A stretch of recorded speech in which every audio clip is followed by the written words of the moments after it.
when you talk about people who are passionate about eradicating poverty, my guest is one of them. But she does it in the most unique way, through entrepreneurship, with a particular focus on empowering persons with disabilities. Now, how great is that? Mabel SUGLO.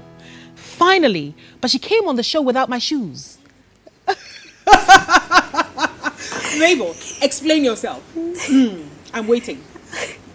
Okay, so I didn't really know your size, so now that I know, you get it. Okay, then I forgive you. Thank you. But, you know, talking about shoes, describe your passion with shoes and how you've converted the shoe business into a major sustainable development goal-driven business. Okay, so shoes are something almost everybody wears it, and apart from complementing our dressings, it's a form of protection, right? So I actually ventured into shoes because personally I like shoes, and for the fact that what the first persons with disability I met could make, because apart from begging on the street, and after interacting with them, I got to realize that they went to this vocational school where they were trained in making sandals, but some way, somehow have to end back up on the streets to beg for alms in making a living, because they didn't have the capital means to maybe buy the basic machineries and tools that they need in making these shoes. So after interacting with them, I said that, well, a university, because I started this business when I was in the university. I don't really have the money to be giving out to you to just live on like that. So what can you bring on board? Because I'm a young girl trying to help you out here. So I can't just do it on my own. I need your input to be able to do this together. Yeah, so when I asked him, and he could make shoes, I think it was good to just go that way, because you are able to naturally flow in a skill you have acquired, or maybe have done before, than an entire new thing altogether. So I just spoke to him, interacted with him, got to meet his parents and family, and then, yeah, that was it. So we started doing out some things. And then I remember our shoes, the first shoe we actually made was made from tires, because my late grandmom, who had just cultivated food crops on a piece of land to feed her grandchildren and children as well, therefore proving the fact that disability is not inability. And she used to wear these shoes made from recycled tires to the farm, and that is what most farmers in the northern region normally wear, because of how durable it is. Sharp objects and thorns are not able to pierce through it. So I went like, well, and I studied Bachelor of, I have a degree in health science, which has nothing to really do with shoemaking. So I went like, well, I've never done any marketing. I don't know how to sell, but I said, well, if we could make those shoes from the recycled tires and then maybe offer it to the farmers to wear. And some of the students that really, I remember in my class, there were students that used to wear shoes from tires to school because they couldn't really afford it. I'm from the Upper West region of Ghana, so you can imagine how the poverty kind of threshold is down there. So that was our first kind of shoe we made. And going forward, I realized that the farmers don't really have the money to buy them. And these are shoes that any normal cobbler could make. So I realized that if we really want to make this a business or make it sustainable, we have to find a way of generating income. And that was when we decided to add a fashionable touch to it with our print, making shoes with our prints, and then other shoes like what I'm wearing right here. So yeah, so that's how it all came about. Isn't it amazing that you find yourself in a completely unrelated field from where you studied from? And don't you think that a lot of people, you know, would say, well, you know, this has nothing to do with what I studied. It has nothing to do with my dreams. How were you, even though you may not have dreamt about it, how were you then now able to make this such an embodiment of your purpose in life as you live right now? So I always I've always believed that anything you've purpose your mind and your heart to do, you can do it. Because growing up, I like business, like always buying, trading was part of me. I used to make ice cream and sell, and I used to have some money. Then mommy Mabel, would go, yeah, you've done it all. Yeah, mommy would go like, you need to pay the light bill, and I go like, no, You're making money. yes, I'm making money, and yeah.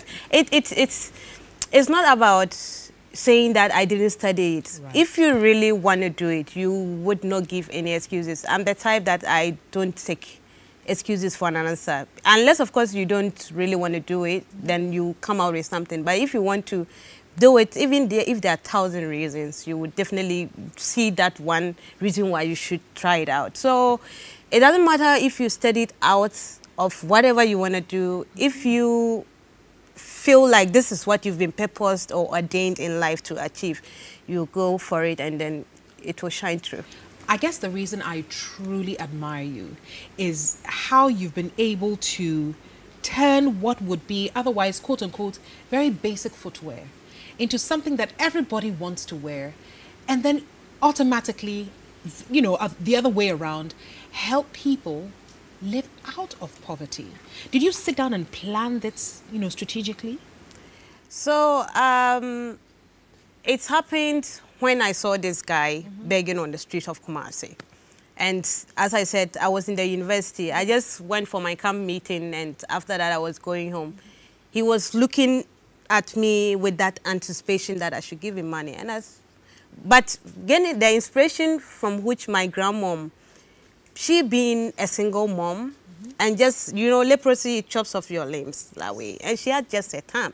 And she could use this thumb to hold a hoe and cultivate food crops, of which she trained my mom with. And my mom in turn also trained us 3 girls up who are all well-to-do now. So I just felt like if my grandmom could do that, you have 2 hands, like your 10 fingers all in total. It's just that your feet, and you are even fortunate to have wheelchairs and bicycles to carry you, to help you move around.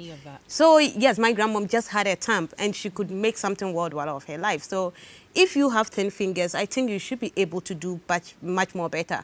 But which wasn't his fault, because he didn't really have the resources and opportunities. And I said, well, if I'm, maybe, who knows, it's for such a time like this, I'm here. So I have to help him get the opportunities and the resources. He needs to make something worthwhile of his life. And today they are doing great, because our shoes are not just being worn here in Ghana. We recently shipped a shoe to New Jersey to an NBA player. So imagine, these are some of these life and golden moments for people. And the fact that it is not just any kind of shoe, but shoes that are ethical and then transforming the lives of these persons with disability, I think that is it for me. I'm always happy.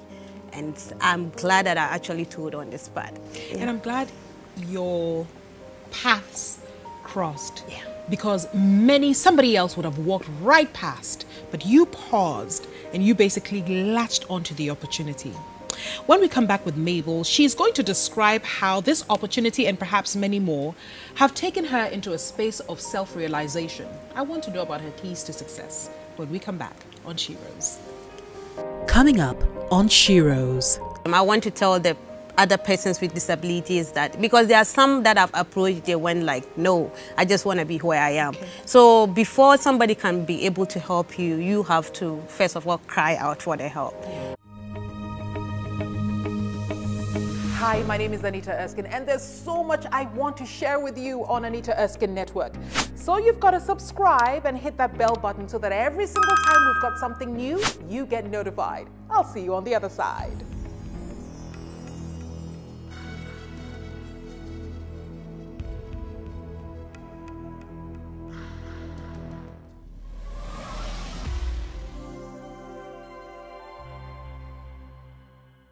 Welcome back. I mean, the first time I saw this young lady, she was somewhere in the United States, and she was all over the magazines and the newspapers. And my moment of pride, realizing that she was, or she is Ghanaian, but not just that, but that she started her business from nowhere. And today It is changing lives of disabled people, not just in Ghana, but across the continent of Africa. Mabel, describe your keys to success. If you had to teach me, Anita, how to be successful, and if you had to teach all of our viewers how to be successful, how would you teach it? What would it be? Okay, so for me, it's faith and just be patient, because everything takes time, and anything goes really takes time to bed, like the way we plant and we harvest, that kind of thing. So just believe in yourself that you can be able to do it, and don't blame people for your misfortunes. Always just try to look at what you can make out of the misfortune that has happened, because it's actually going to end up being a fortune for you. And then just be patient. That is it. What must we learn to give, or how must we learn to treat our brothers and sisters who live with one form of disability or another? So I think we shouldn't just discriminate or stigmatize them. We should embrace them, because you can also become disabled in just a matter of minutes or seconds. It can happen through an accident. Yes, some of them are being born naturally with their disability and that kind of thing. But I think we should be much more inclusive, much more accommodating, because they are just able-minded, just like you and I. Yeah. Today, your business has grown. Describe what it has become and which countries you are touching, which lives you are touching. So we started from nowhere, as you rightly said, with our little and limited resources, but that didn't deter us. And we continued our journeys, and the goodwill organizations like UNDP and the president of Ghana, His Excellency Nana Addo Dankwa. Does he wear your shoes? Because I heard you made shoes for him. Yeah, we're whispering. No. Yes, it's actually to be done this year. It will happen. Yes. So they saw this goodwill that we are doing, and they come to support us. And actually, even though we are starting to impact the lives of the disabled community here in Ghana, we intend, as we grow, replicating this across all other African countries and the world at large, because in every country there are persons with disabilities and who can be able to do something worthwhile if only they are given the opportunity, first of all, by we, the abled people. Yeah. So yes, we've started from Ghana, we are impacting their lives, but going forward to scaling up, we would involve all the disabled persons across the globe. So we should make room for our brothers and sisters who live with one form of disability, or another. But I think what I'm also learning from you is, if you came across somebody who had struggles, and those struggles are directly related to, or could be directly related to disability, to make time to listen to them and to see how you can help them. You can help them. Yes, but yeah, that also boils down to them. I want to tell the other persons with disabilities that, because there are some that I've approached, they went like, no, I just want to be where I am. Okay. So before somebody can be able to help you, you have to first of all cry out for the help. Because when I met this guy, if he had not gone like, okay, I can do this, and then, but it all boils down by we wanting to identify with them, because anybody that sees that you are genuinely interested in them, opens up to you, because some of them have told me how other people have taken undue advantage of them. So it's kind of kept some kind of barrier there, but I had to persist to break that barrier and to gain their trust, for them to know that actually I'm in for your good, and not just to take undue advantage of you just like other people did. So first of all, they have to be willing to accept the help you have to offer before you can actually give them the help. Yeah. You are selfless. Thank you. You are completely selfless, and it is what I really truly respect about you. Thank you. And I'm grateful that from what seemed to be a small, tiny, meager starting, you are really on the hilltops, the mountaintops, screaming the importance of alleviating poverty by just listening to one person or another and extending your hand of help. Yeah. Mabel, congratulations sounds a bit, a bit frivolous. I think something deeper like thank you. Thank you. We are grateful. I say the nation is grateful for what you are doing. Yeah. And from Vlisco to you, who are our partners, we want to say you're the kind of woman who makes little girls believe that their dreams will come true. We want to encourage you to keep doing it. We know it's not easy, but keep pushing, keep doing it. I'm watching you and I'm learning from your selflessness. Thank you so much. Thank you. You also mentioned making, some shoes out of print. So I'm giving you this print. It's not from me to use, from Vlisco to you, but I want you to take a little bit and use it for my shoe. Good. You got it. I got it? You got it. Mabel, congratulations. And thank you so much for being on the show. Thank you so much for being on Sheroes. Thank you. Vlisco. Thank you, Anita.